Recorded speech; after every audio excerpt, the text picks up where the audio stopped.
प्रश्न है जो हम सभी के सामने होता है कि जैसे किसी जंगली जीव ने कोई छोटा जीव शिकार के लिए किया होता है, वो उसको खाने वाला होता है, दबोचने वाला होता है, तो हमें दिखाई देता है कि ये इसको मार देगा, तो हम क्या करते हैं कि हम उसको बचाने की कोशिश करते हैं और उसे बचा भी लेते हैं।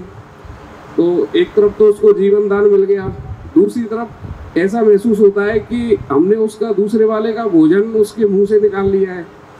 तो ऐसी स्थिति में हमें क्या लगना चाहिए, वो दोनों चीज़ें असमंजस रहता है दिमाग में कि हमें करना क्या चाहिए ऐसी स्थिति में। शेर को आपने चीते को बचाया, मांसाहार से दूर किया, ये बताइए वहाँ आपकी गति हुई क्या?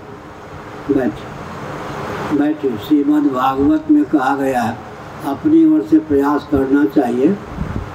श्रीमद् भागवत में कहा गया है जीवो जीवस्य जीवनम, जीव जो है वो जीव का जीवन है। देह के नाश से जीवात्मा का नाश नहीं होता, देह के भेद से जीवात्मा में भेद की प्राप्ति नहीं होती। लेकिन हम आप लोग जंगम प्राणी हैं, शाकाहारी हैं, वो भी स्थावर प्राणी, फल इत्यादि अन्न इत्यादि का सेवन करते हैं तभी जीवन यापन होता है।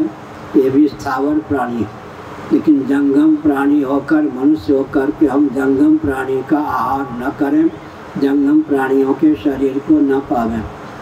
और हमारे सामने कोई घटना घटती है, दयावश हम किसी प्राणी को बचा लेते हैं, ठीक है, हम शेर को शिकार करने से कब तक आप बचाएंगे, उसे फलाहारी कब बनाएंगे आप? इसलिए विवेक का परिचय दे करके कदम उठाना चाहिए। जीवो जीवस्य जीवनम, प्राणी का आहार करके, प्राणी के शरीर का आहार करके ही जीवित रहते हैं। लेकिन महाभारत में मांस का अर्थ किया गया है। माम का अर्थ होता है मुझको, स माने सा हुआ, आज जिसके शरीर को मैं भोजन बना के पा रहा हूँ।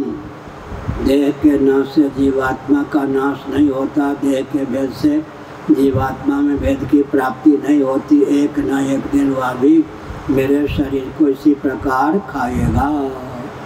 मांस का जो अर्थ समझ लेता है तो प्रबुद्ध मनुष्य मांसाहारी नहीं हो सकता। लेकिन कहीं कहीं दुर्व्यसन भी गुण बन जाता है। मैंने कहा दयानंद स्वामी की दाल वहीं गली जहाँ पर शाकाहारी व्यक्ति थे।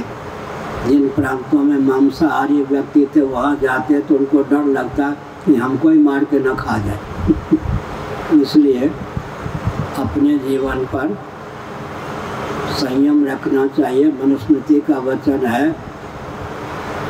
मनुस्मृति का कथन है, निवृत्तिस्तु महाफला, प्रवृत्ति की सार्थकता निवृत्ति में है, निवृत्ति की सार्थकता निर्वृत्ति में है।